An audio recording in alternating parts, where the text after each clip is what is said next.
Every great thing of my life came from being consistent and congruent, even when it was hard and difficult. Like I would love to say, well, what I'm most proud of personally is my love with my wife, my contributions, my books, but all those things had this consistency of effort behind them.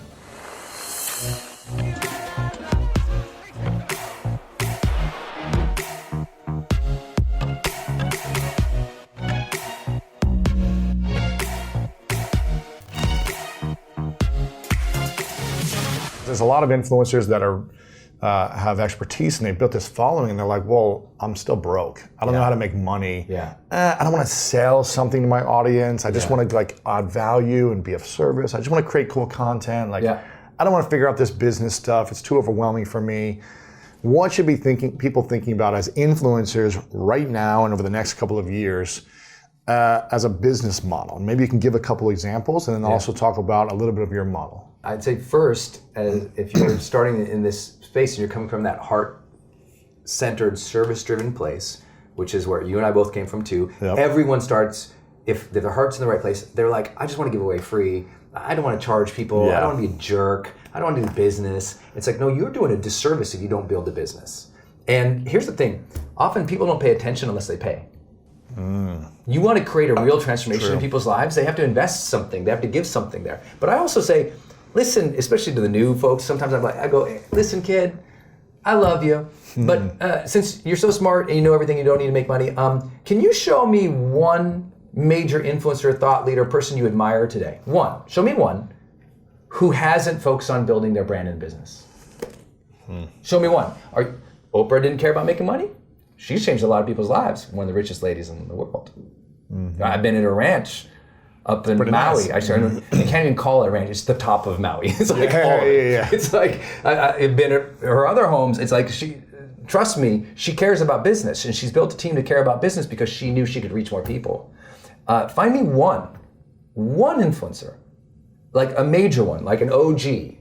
Like, what they're like, well, this activist that's building like a nonprofit that's like changing. That was in that movie that made $15 million for them. They banked away. You know, so it's like you're just not. I mean, Tom Shoe, you had him here, right? He's still. He knew if he doesn't sell this shoe, we don't give shoes. So you cannot find a major influencer. No one has that's why I tell people. Always notice what's working.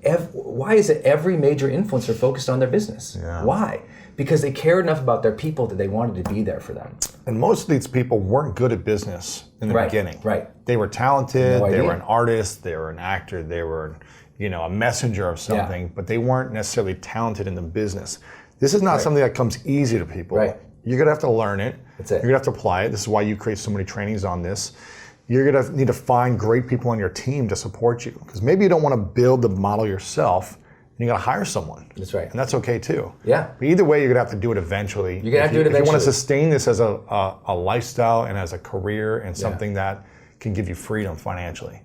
I've been blessed now, to kind of be in the business as a mentor for people for 16 years. The biggest names have come to me, especially this last decade. Wow.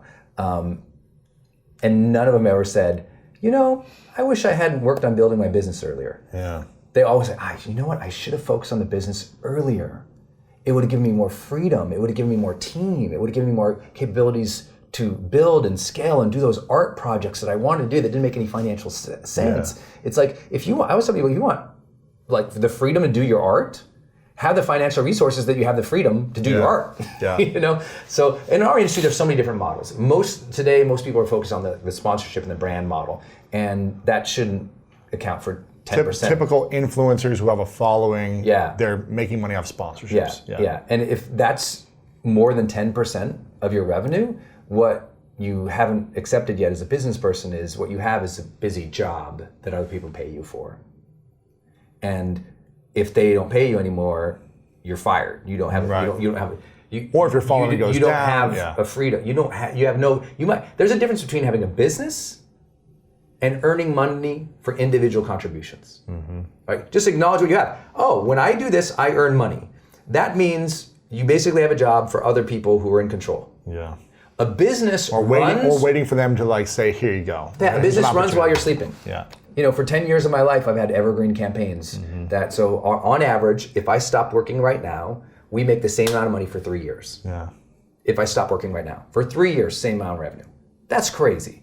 Why? Because I built a business, and it was like, I need to build some kind of automated processes that if I'm sleeping, I'm still earning. The business is earning. That's what a business is. It's like a business is automated process that earn even if you aren't doing everything in it. Yeah. Otherwise, you have a very lucrative hobby. You have lucrative individual efforts, but you're selling yourself short. Or you're a hired talent. Yeah, you're a hired talent. That's a great way to put it. You're a hired talent. You're a hired talent. And by the way, you can make a lot of money doing that. Yes, I don't think there's anything wrong with that. But again, let's have some aspirational figures. Tell me one aspirational. I mean, what was Kylie Jenner sitting there going, "Oh, I'll just be a hired gun all the time." No, she's like, "I'm going to build my own line, an empire." Why would I do that? Because that's called smart. And so people buy from me. Yes, they're buying from me by a sponsorship post. They might as well buy my own product. You got to build a business, and so in our industry, there's so many different ways to do that because there's so many different things to sell. Mm-hmm. What are the different main ways that you would recommend? I always tell influencers, make sure you get something digital running in the background, selling all the time. My favorite thing, you have to have digital sales and subscriptions these days. So that could be course. Yeah, so digital books. My number one thing go-to for most people is make sure you have a subscription program. Yep. That means people give you they give you money every single month for access to your content library or to new content. So for example, you and me, we both go live every month.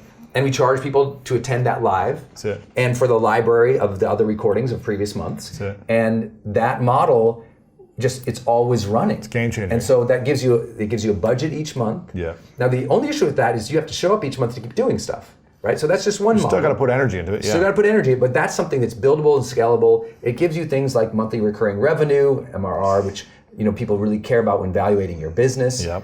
It allows you to have metrics with your team to go, oh, how many new people do we have in? How many did we lose? Let's do better at both of those things to earn more. So I love that. Digital sales, you've got anything from online courses to charging people from to access to libraries, to webinars, to coaching, online coaching, right? Online coaching, live or virtual. You have the ability to do seminars, workshops, events, retreats, books, PDFs. I mean, still to this day. Audio programs. I don't know if you ever saw our big campaign. We put 100 episodes of one of my podcasts on a thumb drive. That was the greatest campaign. Thank you. So good. You were running that for like 6 months. That thing was just crushing, smashing. We sold a thumb drive for $7 with all our audios on it, our best picked audios. People went crazy for that. We've sold swag and things like that, but we sell a lot of book packages. We sell a planner. So you've got products and swag. You've got live events and experiences, and then you have digital sales, content. And it's about figuring out, well, which ones do you love to create and which ones work for your model and your message. It doesn't work for everybody. Like we were talking about Tony earlier, Tony Robbins, he doesn't have much of a membership program because his method, his passion is being on stage. Yeah. And so you also have to understand everyone's got a different passion or a different way of letting their method shine. Like for a lot of my friends, they're like, wait, you do online courses? I go, yeah.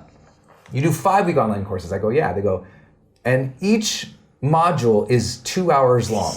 Like my courses are these huge, comprehensive, like major trainings. Curriculum. Yeah. I don't do short courses. Other people, they love a short course. Other people are like, I'm never going to stand in front of anything and teach anything. That's just not my thing. I just want to have conversations with compelling people. I'm like, well, then do that. So this is where the most important thing is. Your message, your method, and how you monetize all have to line up.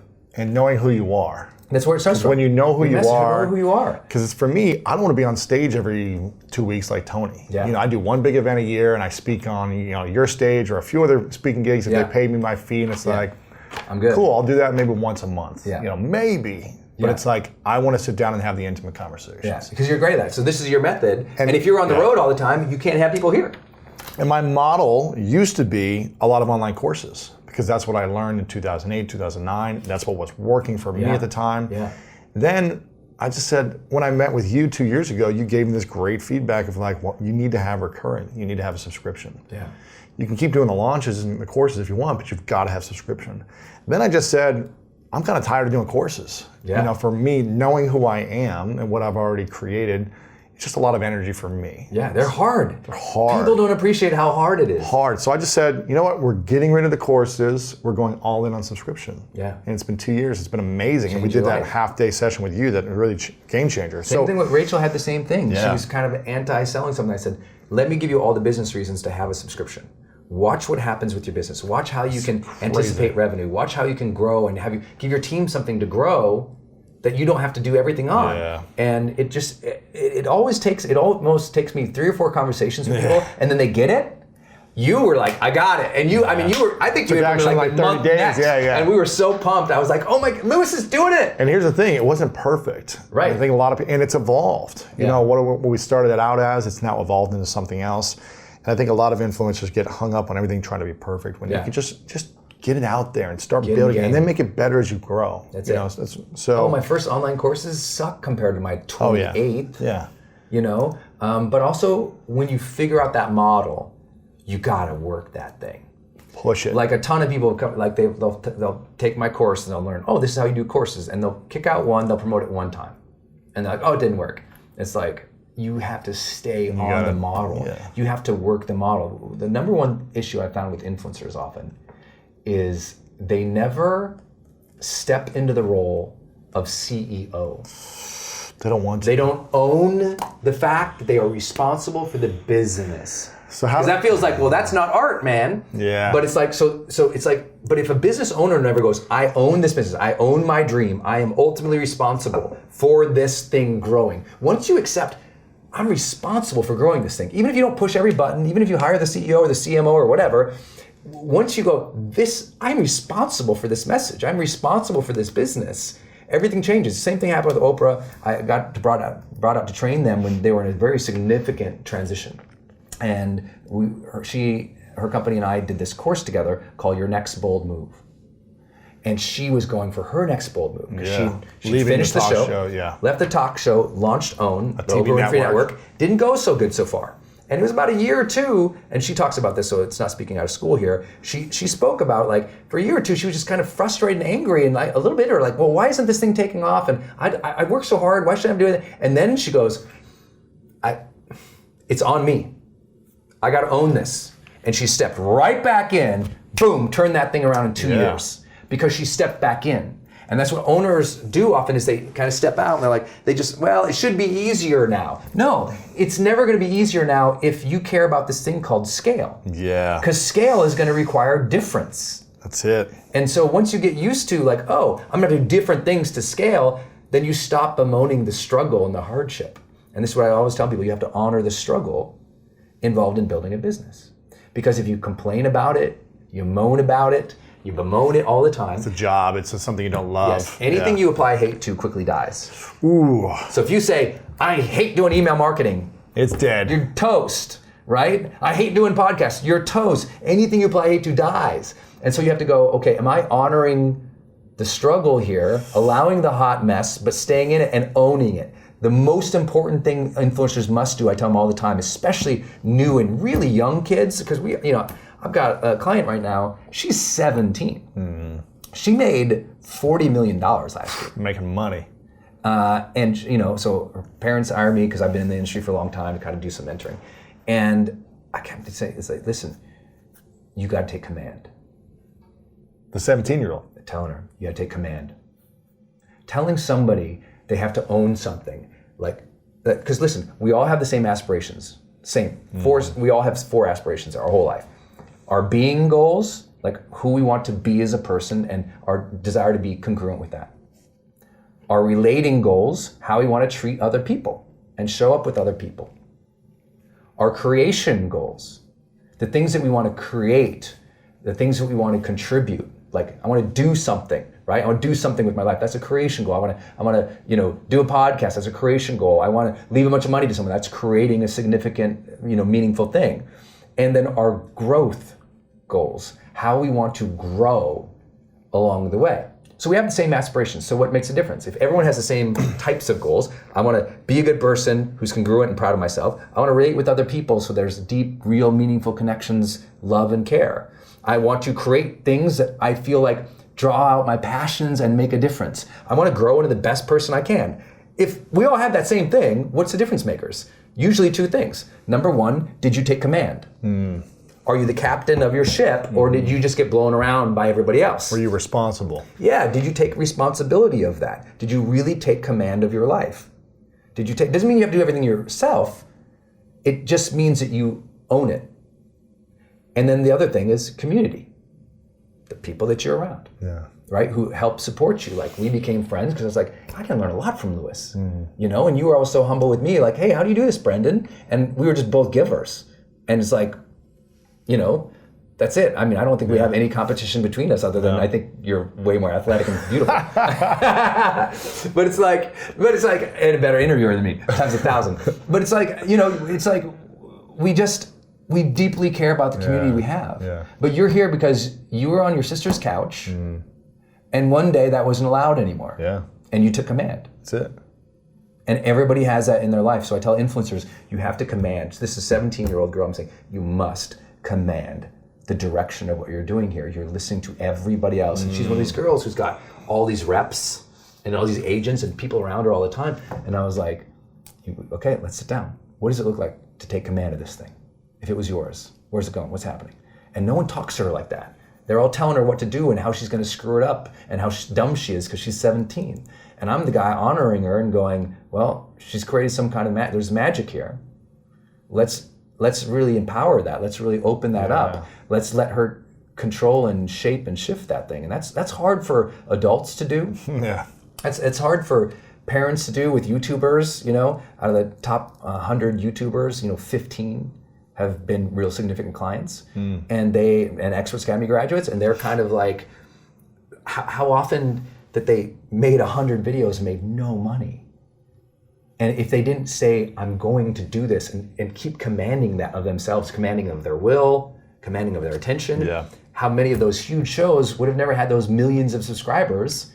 And every one of them I talk to, they always say the same thing. It's like, at some point, I took it over. I took back control. It's like I tell people in Motivational Manifesto, you got to reclaim your agenda. You got to reclaim your life's agenda. You got to take command back of that thing again, because life sucks it away.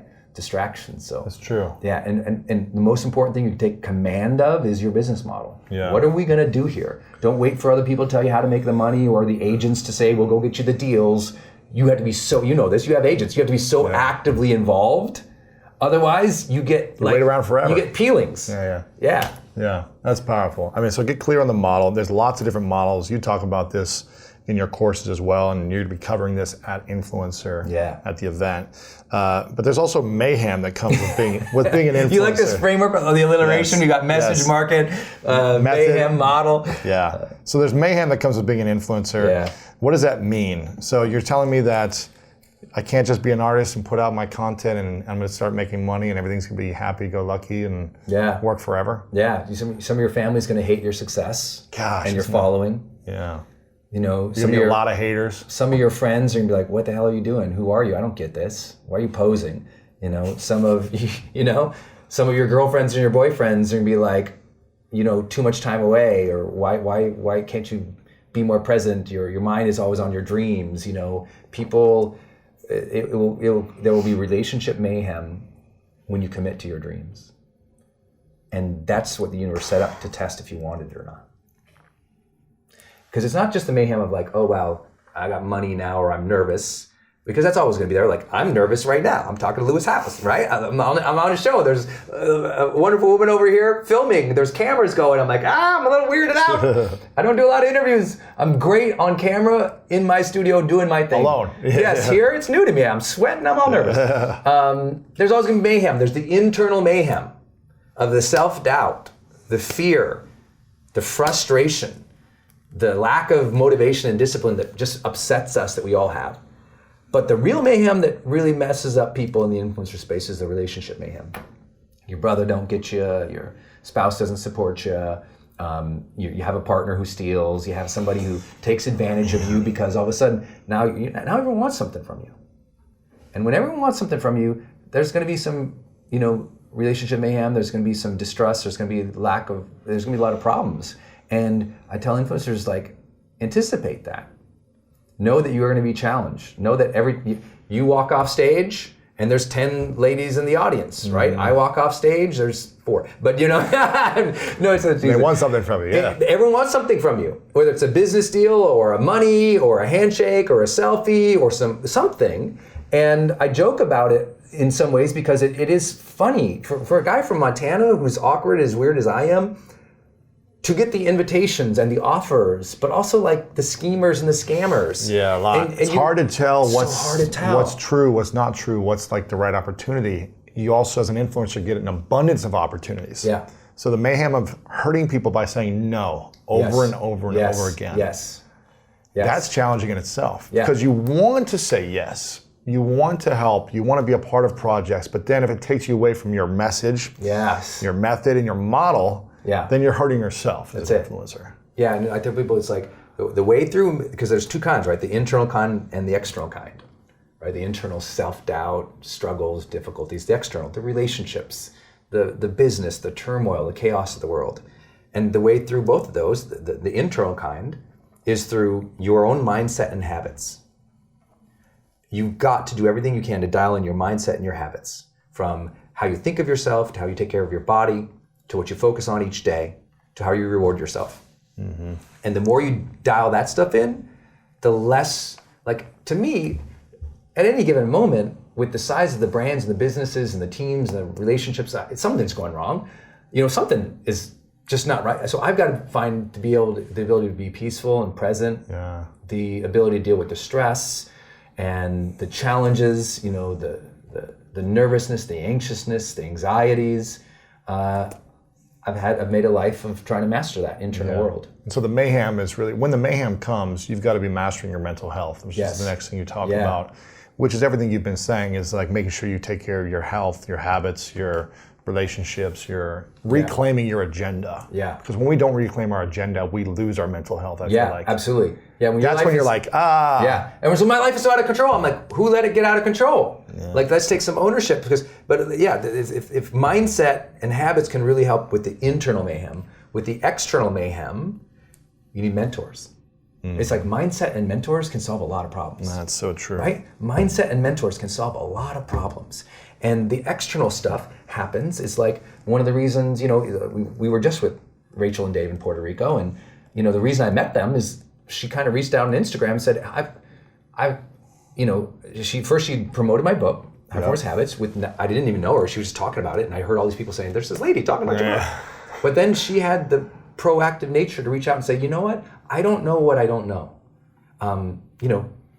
Could we get together? And they come up to Portland, and everything they were asking was kind of like, what are we going to run into that we don't know that's happening? And because she seeked out you and a few other key mentors, and you guys guided her and Dave on, here's what's going to happen. Here's what people are going to be asking you for. Here's what you're going to need to look out for. And here's the business model you should be adding in. You've helped her make multiple 7 figures in 6 short months of just adding in a few things, where if she didn't know those things, if she didn't seek out the mentorship from you, she would have been struggling more. And others too. And like you said, she sought out a lot of people, which was really great. And for the record, like, because we are mentioning her and a lot of people a lot because we were just with them at my house, right? So it's just a different, but no one is taking credit for anything she did or I did or you did. She's doing the work. She took command. She's implementing. And she got the mentors. That's it. Like, I was one of those. She got lots of them. And same with you. Like, you learn. Everyone on the walls. I look at all these mentors all around the wall. It's like, and that's what you have to do is your mentors, the people you're around, your community again, they're going to help make sure that as you take command and as you deal with the mayhem of life, you're doing it well. Like, I'm not allowed to screw up a lot. No. Because my friends are like, yo, I have a great group of friends. They'd be like, dude, what was this video, or what was that, or I heard you did this. Is that true? And they'll like, there's no way, because I've surrounded myself with such quality people. They hold me to a high standard. I want to be a good person for that, and my role model mindset won't let me not do that. So I think mayhem, solve it with good mindset, work on yourself. And give a big shout out to Rachel and Dave, who've gone through that huge process. You have done that huge process. And so is Jay, right? All Jay's internal work becomes a reflection of his external successes. That's it.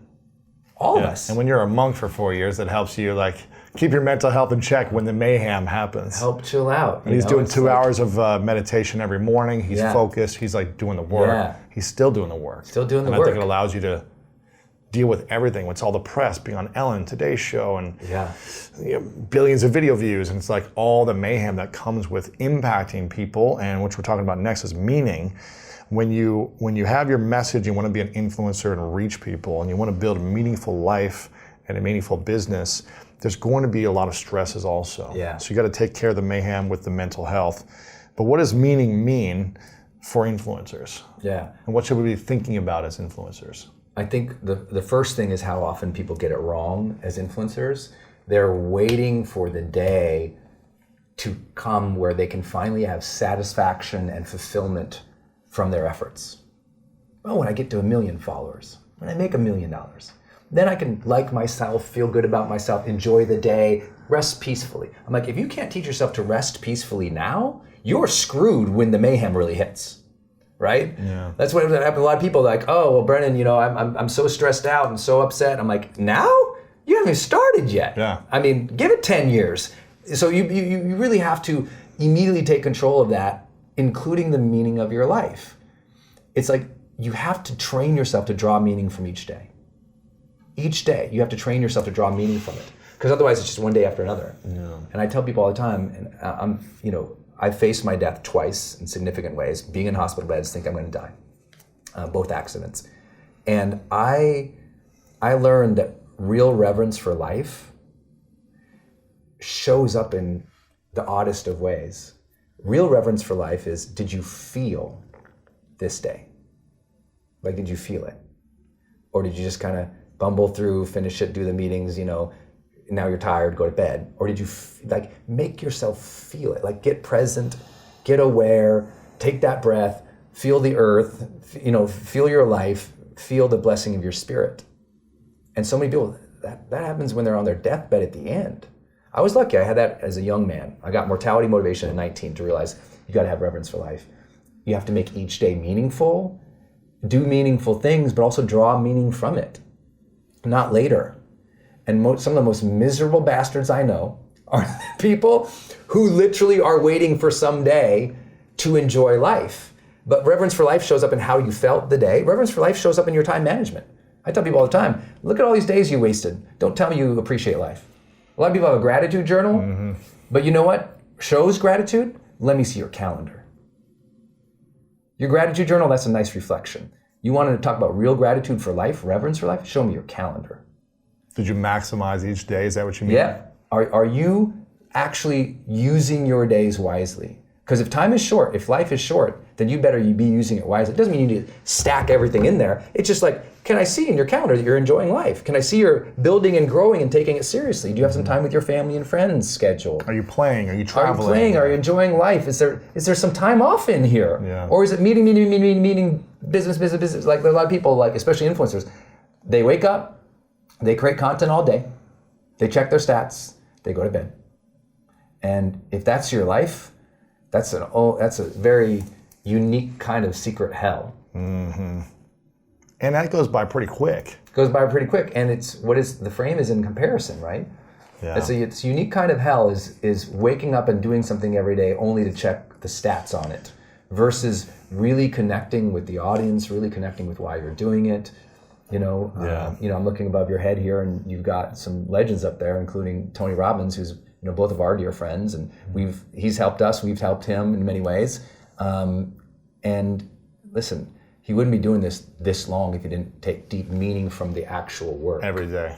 Because it's a lot of work. It's a lot of work. A lot of energy, 5 days in a row, 12, 15-hour days on stage, hard. Not peeing, not eating. I know. Does. You do the same thing, 15 hours a day, no We do the 2 longest events in the entire industry. Crazy, man. And the 2 longest single-led trainer events. And you don't do that unless you make yourself draw meaning, because otherwise what's going to happen is, and what I tell people all the time is like, if you are constantly exhausted, you're not in meaning mode yet. And because when you're in real meaning mode, it won't let you run yourself to exhaustion. It won't let you do it. It will say, hey, sustainable fuel. Yes, it will say, hey man, enjoy this moment for a beat here.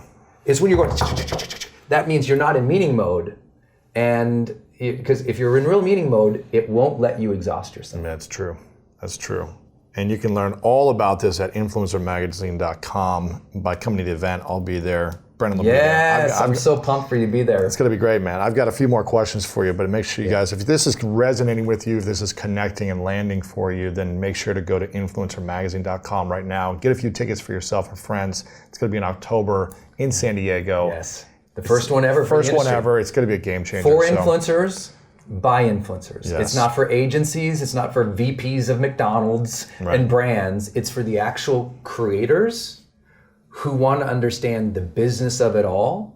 So it's not like a VidCon where you hang out with fans and that's all cool. This is for the actual influencers in the space, doing the actual work, building the real career and trying to figure out how to build a business and the brand with real tactical instruction versus like conversation. I love it. It's like we're trying to elevate the industry, and to elevate the industry, we need to give them more tools and education and a place where they can be together versus hang out. A place where they can actually learn the model versus being pitched something, right? Because you've gone to these other events and it's just like everyone's pitching and then there's all these brand deals trying to happen and everyone's trying to know how, instead of like, hey guys, this is how you do this well. You know, it's like why we got everyone together in Puerto Rico. It's like, hey, let's talk about this. Is hard. It is. Let's talk about. And it's constantly changing. So what worked 2 years ago may not work right now. That's right. So you've got to constantly adapt and change and evolve. And that's why this is why going we're to be making an annual event. Yeah. I'm curious, why do influencers or anyone deal with self-doubt? When you've achieved a lot of success, why does self-doubt creep in? When you're just starting, why is self-doubt there? And how do we eliminate self-doubt? Yeah. Self-doubt is one of the first signals that you deeply want to grow. And most people start with self-doubt being a bad thing. I'm like, oh, it's a signal saying, you know what? I'm not yet enough to be able to do that thing I want to do. And that's okay. That's a great acknowledgement. Like, I hope everybody starts every new endeavor doubting their capabilities, doubting their competency, doubting if they know how to do it. The difference is successful people and unsuccessful people in the way they deal with the doubt. Like self-doubt, for if you're like struggling and you're always unsuccessful, it's because self-doubt is stopping you. Successful people, they have the same doubt, but they're exploring it. They're like, oh, and they're acknowledging it. You know what, that's true. I don't yet have the capabilities to do that. So agenda item, go get capabilities to do that. They don't let the doubt stop them. It's when doubt delays you or divides you from other people or destroys your progress that it's a problem. Yeah. But it's a good cue to have come up. You know, because if it never comes up, you'll never say, I don't know. Or you'll never say, I don't know how to do that. Or you'll never raise your hand for help. So self-doubt is a good mechanism in the human experience. It's when it stops you that it's a problem. Yeah.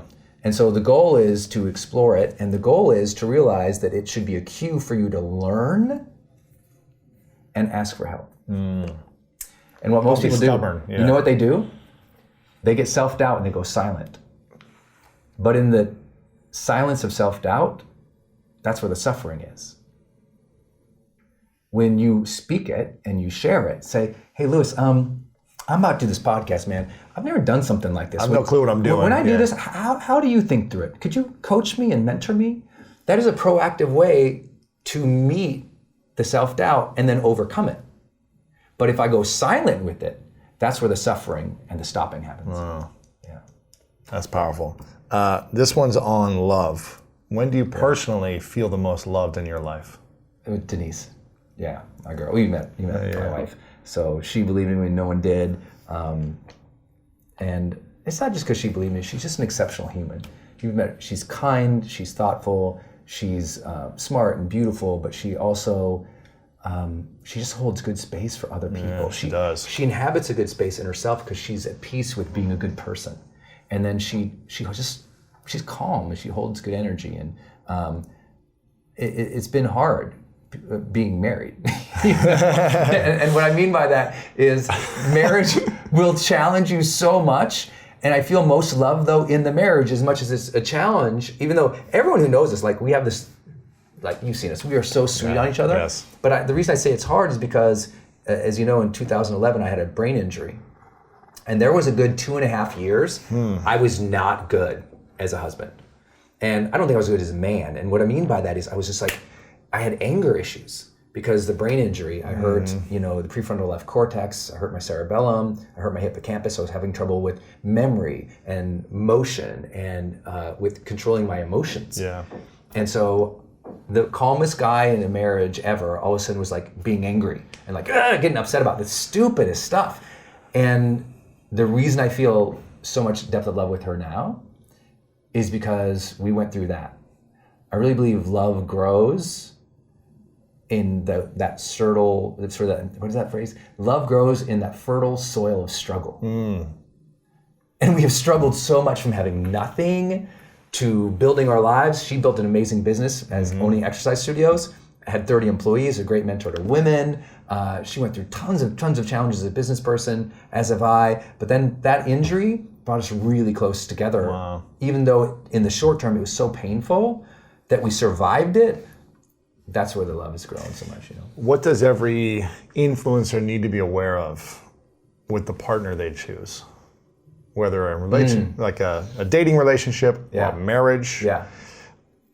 What do they need to have in their partner in order to be able to take their influencer message and share it with the world sustainably? Yeah. Without too much stress and chaos from the partner. You know what? That's good. And that's feeling a good like, point. maybe I shouldn't do this because I'm hurting my partner. That's right.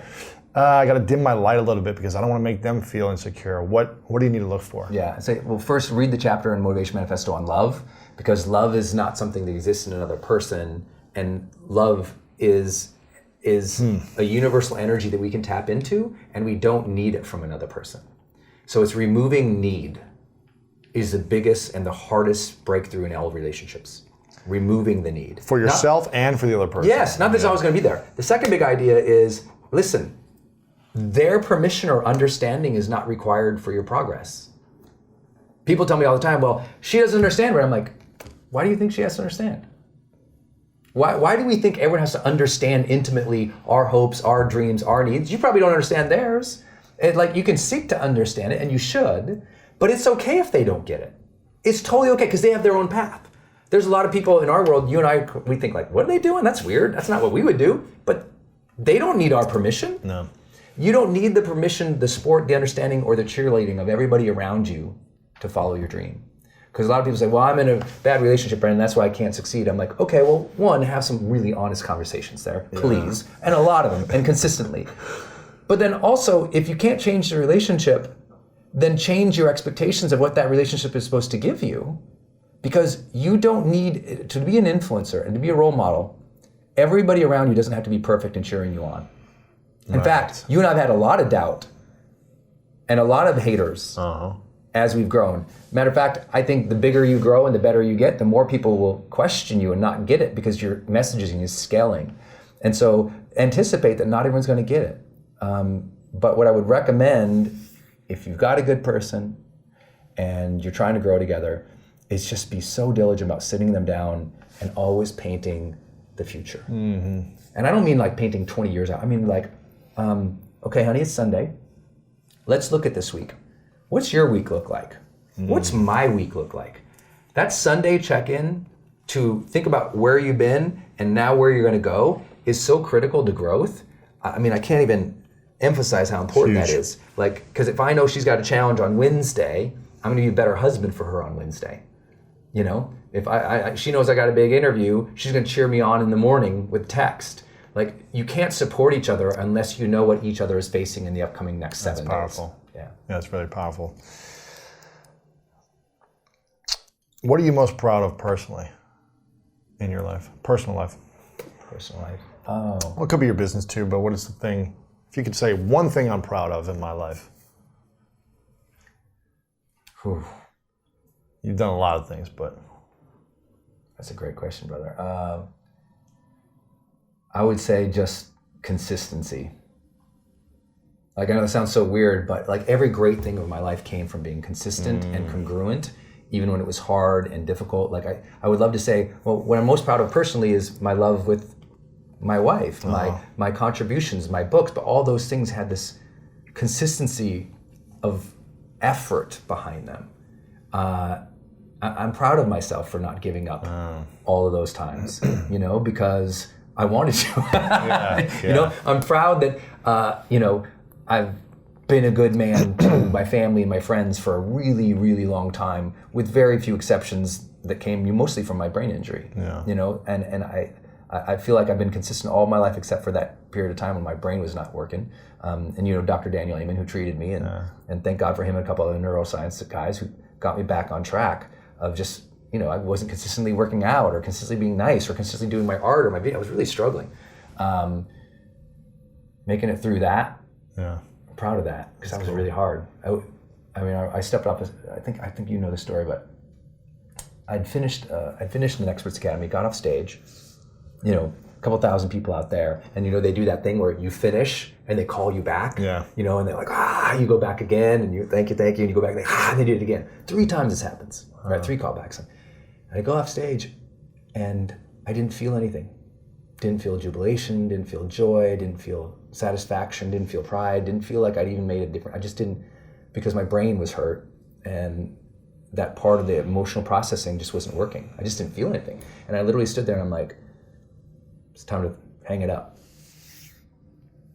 It's like, if I don't feel this anymore, it's time to hang it up. And I really did. I made that decision that day. I was like, I'm gonna hang up the events. And this was 2013 or 14. And it's like, you know, since then, tens of thousands of people have been to events. But I was gonna hang it up. And luckily, I just, sometimes when you know you're hurt or you know you're in pain, that's a good time to tell yourself, let's not make major decisions yet. Let's get some help. Let's try to heal. Let's try to work our way through, and then we'll make these big decisions. And luckily, I had that, a mentor told me that. He said, well, you know, you're not feeling yourself yet. Maybe don't quit yet. Yeah. And thank God. So I just stayed at it, stayed consistent in my healing, stayed consistent trying to be the best guy I could, and it turned around. It paid off, yeah. So consistency, baby. I know it's a weird thing to. I think I've never heard that before, but it's so true. That's a good thing to be proud of. Yeah, because I think the hardest way to make a big impact is through being consistent. You can't make a big impact without being consistent in the long term. Because I'd love to say it was some accolade. Yeah. I would, for me. Or your marriage, but it's like it wouldn't be successful marriage without the consistency. That would have been it. And if she hadn't been consistent. That's true. You know, so having the heart of a consistent fighter, warrior, lover, caregiver, brother, friend, worker, artist, that consistent heart, that can really turn into something meaningful. You talk about sparking joy all the time. Yeah. What is the thing that brings you the most joy? Teaching. Just teaching. Yeah. Like I used to say it's writing, because I love to write, but the writing is really, I'm teaching. Yeah. I love to share. I love to share what I've learned or I've researched or I've seen with people. Teaching is I feel like I'm a teacher at heart. I'm most happy and engaged. Like even during this interview, when we were teaching something, I felt so much more calm. When you were asking about me, I'm like sweating. You know, it's like, it's just like. Give me the framework. No, you're doing so great, you know? No, it's just where I feel so comfortable is just sharing and teaching. I was born to teach. Yeah. I didn't realize that, but I literally had finished my 17th course. And I had a new videographer help me shoot that, and he'd never seen me shoot a course. And he's like, oh my God, he's like, I've never seen someone, because I'll do 2 hours extemporaneous teaching. Yeah, I mean, I've prepared, I know my framework, but it's like, how? And I'm like, that, for me, I know that's a gift, because I suck at so many other things. I know that that's a gift. Yeah. And so I try to step into that. And every time I just feel like so much of joys in life, we sit around hoping we're going to get. But when you are in your gift, the joy is just there. Mm-hmm. You don't have to work super hard. It's just there. It's always there. Yeah. If what doesn't happen in your life that will create regret if you don't accomplish or don't live or don't be, it's the end of life. And if you don't do what, you will regret it. Maybe it's something you haven't done yet. Maybe it's something that you're doing that you stopped doing. But what's the thing that you will live with the most regret if you don't do? If I didn't make myself feel the days. Because, you know, achievements come and go. You're New York Times bestseller. 3 weeks later, you're still in the grind. Yeah. You know? Hey, you hit #1 podcast. Okay, we've both done these things, but now we're here. Yeah. And it's like, I feel like regret really comes from you just didn't feel the days. It didn't have to be special, right? Because I've been with a lot of people. I've been in the hospice a long time. doing hospice work after my accident. I wonder if a lot of people went through the same thing I did. And people don't talk about big things at the end with being regret. It's not like, I should have moved to south of France and drank wine. It's like, it's more like, you know what? I wish when we had barbecues in my backyard, I was nicer to my brother. I wish when I was hanging out with my friends, I really saw them smile and I felt it instead of just taking a selfie and walking away. It's like people wish they felt more moments of their life, and I'm aware of that for me too, because I can remember the rocking and rolling years when it was like, whoa. Like now, a lot of people do what we do, but when we started, we were like, we were in that OG territory of our of the space that you and I play in. And so I remember when it was just so unique and so crazy, and things were going so fast and so many deals that it felt like 2 or 3 years went by like that, and I didn't even sense them. Yeah. And I'm the guy who's so aware of his mortality because I've faced it so many times. I want to make sure I feel it. I just want to feel it. It's like in Manifesto we talk about learning to hold 2 extra beats as time unfolds. So if you're gonna kiss your lady on your way out the door, hold that kiss for 2 extra seconds. You give somebody a hug, hold that for 2 extra seconds.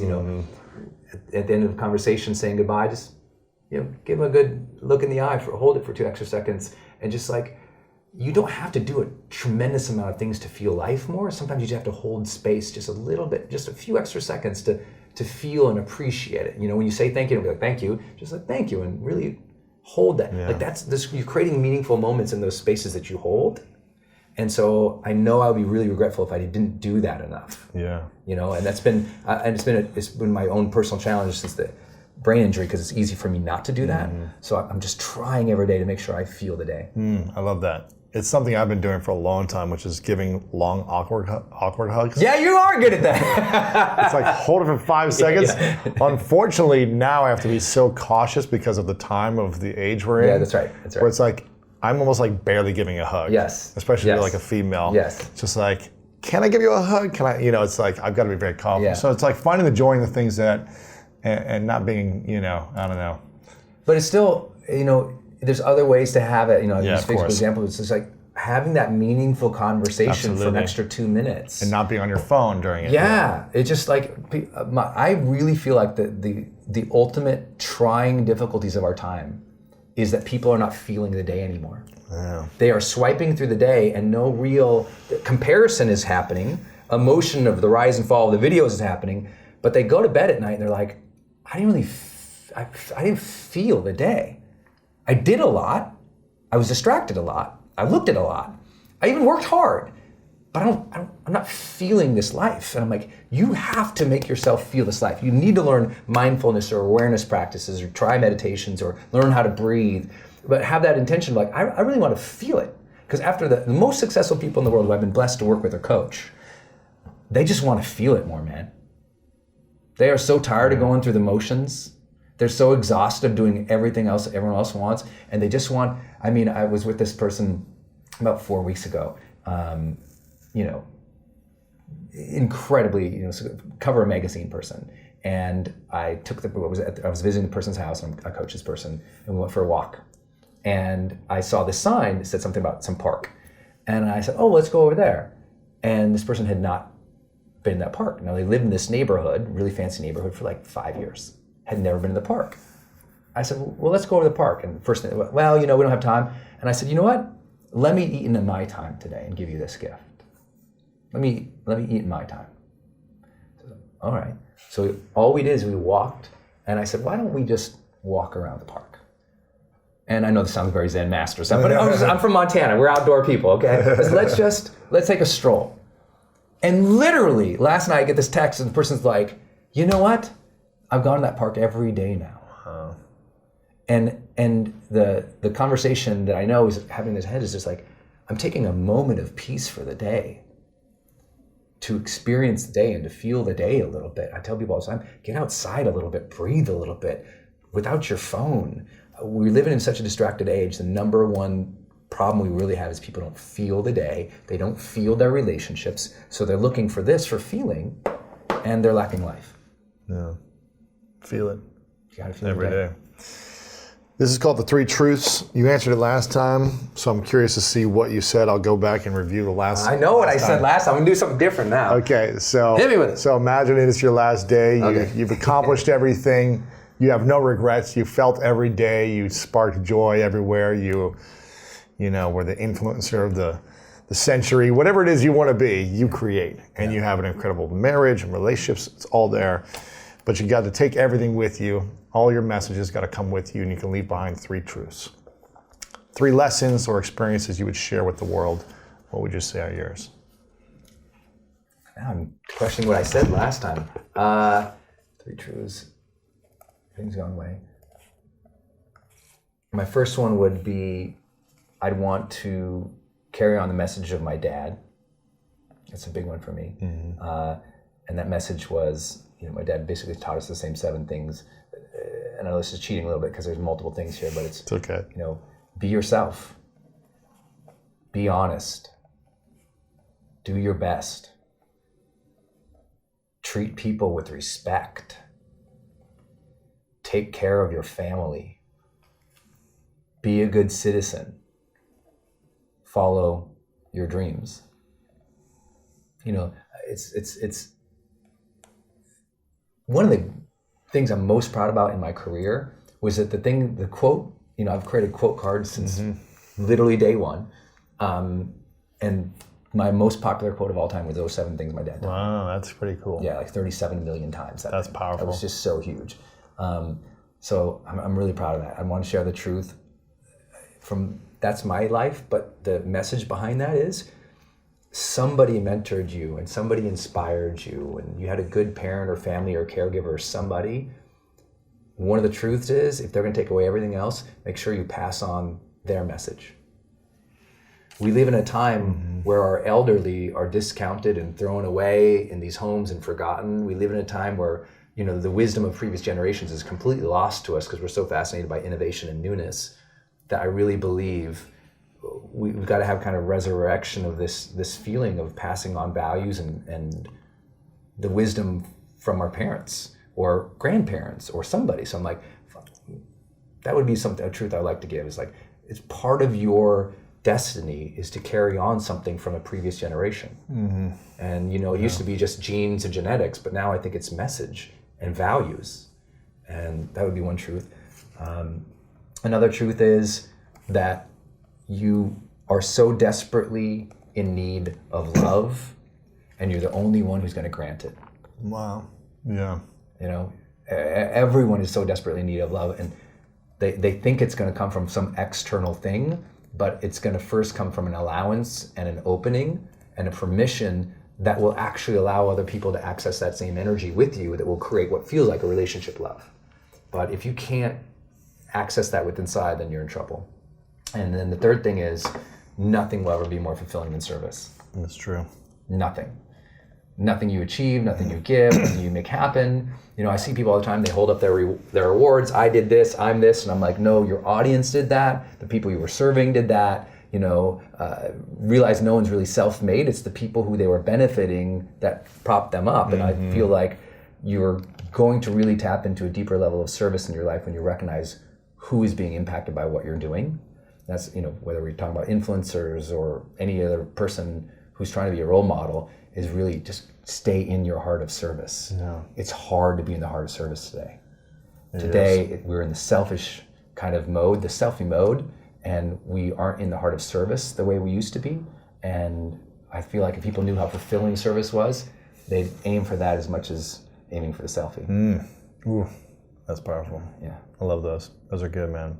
You've got an amazing podcast out right now, and influencermagazine.com is the event. If you want to learn more about this and really about high performance, business, mindset, you can follow your podcast. What's it called? Yeah, you get the Brendon Show, which is my podcast, and then we have HPX, which is the High Performance Experience, which is your episodes are hopefully be on there someday, but it's a curated show. So we've got lots of the top podcasters. They give us their best, most popular episodes. We put them on there because people always say, Brendon, what do you listen to? I'm like, well, I listen to Lewis. I listen to all these guys. So I've been asking them for their episodes. I put them on there so they can listen to them.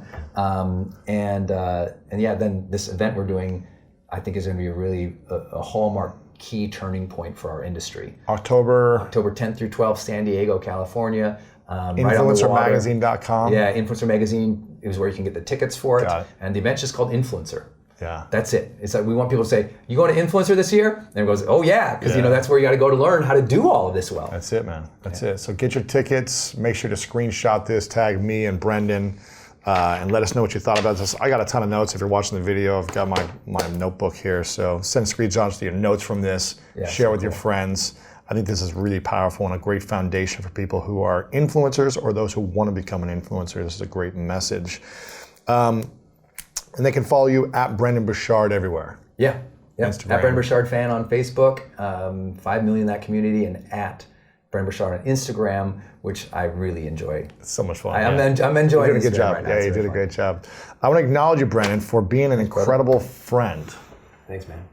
The first time I interviewed you, I said I was apologizing for judging you for so many years. Do you remember that? Oh, that's right. Yeah. Oh, that was super awkward. Now I remember why I'm sweating. I have an association to that.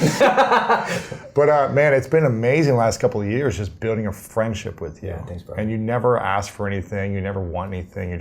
You are the epitome of service to so many people, to the biggest influencers, and to your audience. Thanks, man. And that's really inspiring, man. So I acknowledge you for just the consistency that you show up with as a friend to so many people, putting on these great events, creating great products, podcasts, these masterminds that you spend all your money on doing, and make sure you take care of all of us.